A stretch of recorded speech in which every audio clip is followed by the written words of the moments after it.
अस्सलाम वालेकुम नाज़रीन, कैसे हैं आप सब? उम्मीद करती हूँ आप सब खैरियत से होंगे। आज की वीडियो आगाज़ करेंगे हम सुकून की एपिसोड 6 और 7 के प्रोमो से।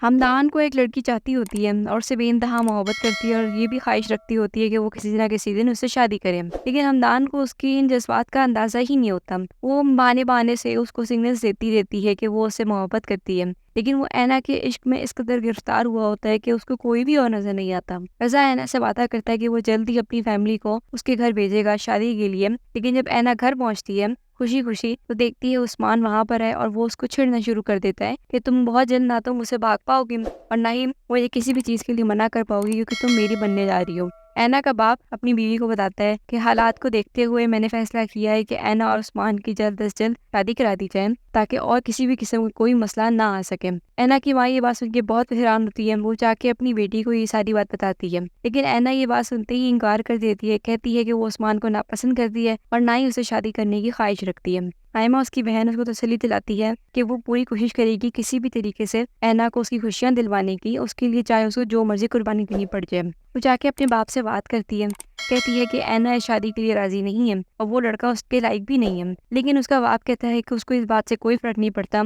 उसका फैसला हरफ आखिर है और चाहे कुछ हो जाए नहीं बदलेगा। उसको इस बात से भी फर्क नहीं पड़ता कि ऐना क्या चाहती है। ऐना रज़ा को इसके बारे में बताती है और रज़ा को इतना ज्यादा गुस्सा आता है कि वो जज्बात में आके उस्मान को ढूंढता है और उसको जानवरों की तरह पीटना शुरू कर देते हैं। उसको धमकी देता है कि अगर उसने ऐना के बारे में दोबारा सोचा भी तो वो उसको कत्ल कर देगा। उस्मान अपनी जख्मी हालत में ऐना के घर पहुंचता है और उसके बाप को जाकर अपने सारे जख्म दिखाता है और बताता है कि ऐना ने अपने आशिक को मुझे पीटने के लिए भेजा था ताकि मैं उससे शादी ना कर सकूं। ये बात सुनते ही ऐना के वालिद ऐना को चीख चिल्ला के बुलाते हैं। जब ऐना आती है तो वो बिना सोचे समझे बिना वजाहत के उसके मुंह पे रख के थप्पड़ मारते हैं और उसे कहते हैं कि तुमने मुझे शर्मिंदा किया है, मैंने तुम पे भरोसा किया और तुम बाहर जाके ये हरकतें करती थी। ऐना अपने बाप को समझाने की बहुत कोशिश करती है कि उसका इसमें कोई कसूर नहीं है, लेकिन उसका बाप उसकी एक बात नहीं सुनता। वो कहता है कि तुम इस घर में रहने के लायक ही नहीं हो। वो उसका हाथ पकड़ता है और घसीटते हुए घर से बाहर निकालना शुरू करता है। उसकी माँ बहुत तरले मिन्नतें करती है अपने शौहर की कि वो उसकी बेटी को घर से बाहर ना निकाले, लेकिन वो किसी कोई बात नहीं सुनता। इसके साथ होता है सुकून की एपिसोड 6 और 7 के प्रोमो का इख्तिताम। उम्मीद करती हूँ आप लोगों को आज के एपिसोड का खुलासा पसंद आया होगा। अपना बहुत सारा ख्याल रखिएगा, मिलती है अगली वीडियो में।